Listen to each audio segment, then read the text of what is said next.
Yemen's army were once the country's kingmakers. But today, the military is a shell of its former self, devastated by a conflict that's been going on for more than 3 years. Bashir Yassin Abdullah served in the Navy for 30 years. He says the military made a major mistake at the start of the war by making political allegiances. My message to the government is for them to work with a conscience, to remove any personal or political interests and make the national interest the main priority. They should look at the population and consider the level of poverty and suffering they have reached. Bashir now lives in Taz.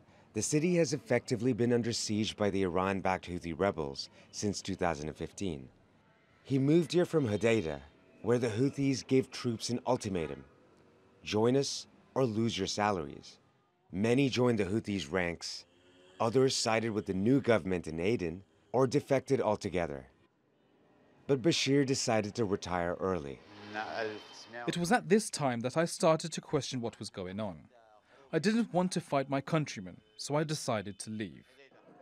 The Houthi takeover of the capital Sana'a in 2014 kicked off a crisis that sparked a proxy war between Iran and Saudi Arabia. Yemen was then split by its support for one of two rival leaders, former President Houthi allied Ali Abdullah Saleh in Sana'a, or the new President Abdrabbu Mansur Hadi in Aden. Much of the military leadership was split between the two rival governments in Sana'a and Aden. When the former president, Ali Abdullah Saleh, was toppled, he handed over all these military forces to the Houthi.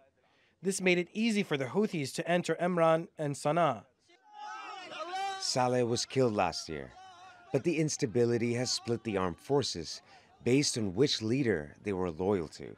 The UN, UK, and US are now seeking ways to find a political solution to the conflict that has killed over 10,000 people and left more than half the country in need of aid.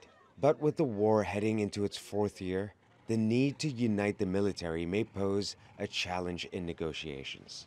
Rahul Radhakrishnan, TRT World.